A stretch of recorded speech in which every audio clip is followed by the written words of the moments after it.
Hello! So here's the thing. The last time I did one of these, I actually really enjoyed making it, and also that video did a lot better than I thought it would.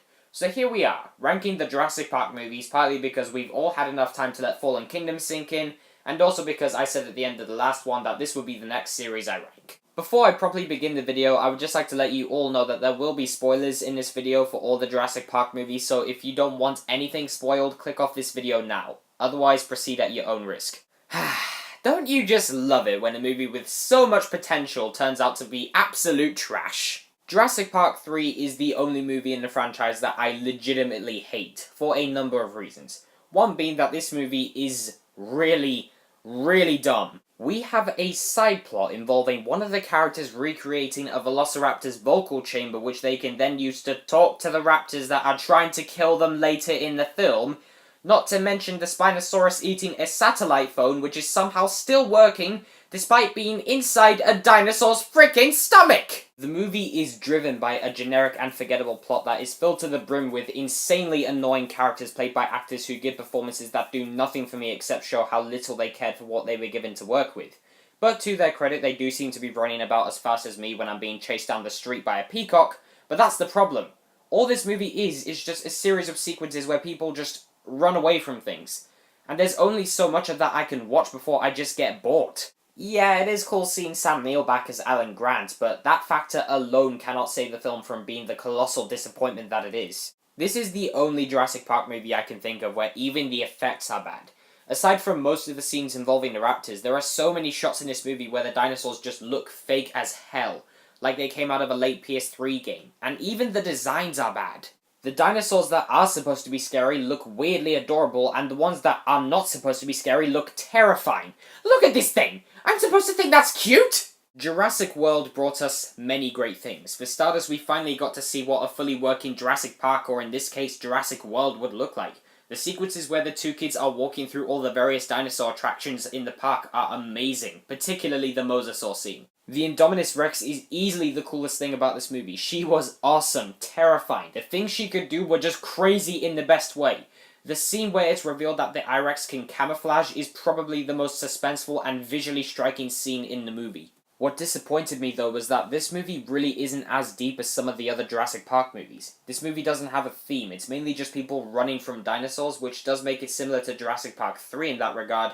Only difference is that this movie does it a million times better than that movie ever did. The movie also has a military subplot where Vincent D'Onofrio's character and Dr. Wu from the first movie are trying to weaponize the raptors for military use, which, when you think about it, sounds like a really dumb idea considering that the raptors in the past have been shown to kill and eat anything that moves, including this adorable little rat.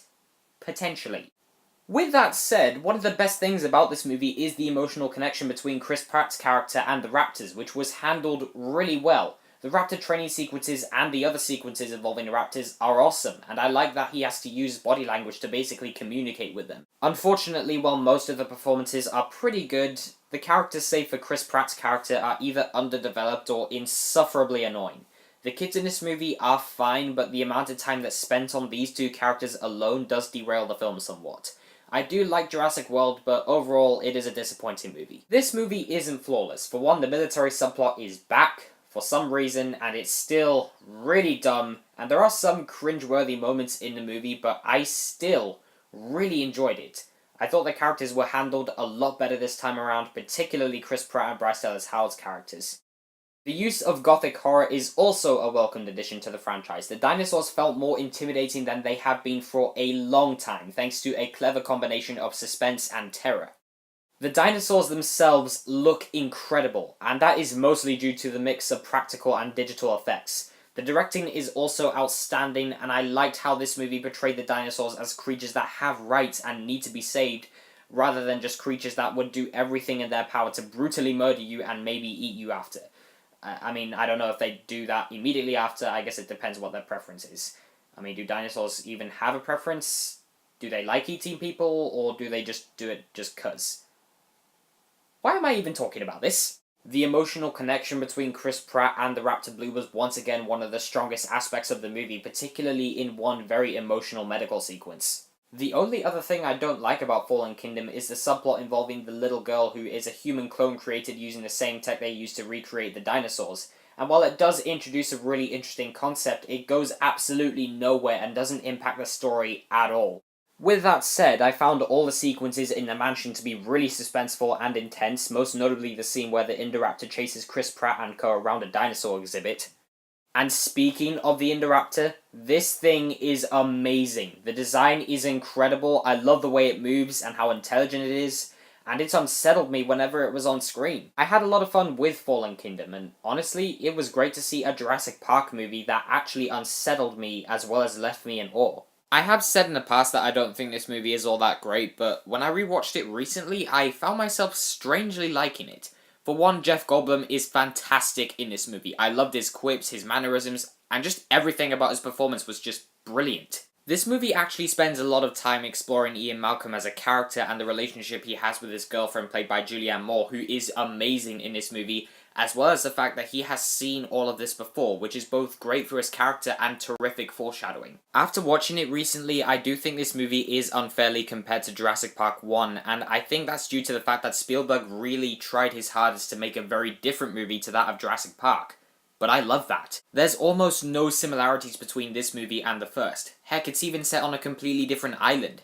Yes, it still contains the same themes of Jurassic Park 1, that being man interfering with nature and the idea of just leaving nature alone to take its course, but I also love the way those ideas are utilized in this film. One of the best examples of these themes being utilized is an incredible sequence near the beginning of the film where all these people are going in their combat vehicles and motorcycles trying to round up all the dinosaurs in some pretty extreme and in some cases horrific ways, and how later in the film we get to see the consequences of those actions. I also loved the tension that is created between the people that think the dinosaurs should be left alone to exist in peace and those who are wanting to exploit the dinosaurs for money and sport.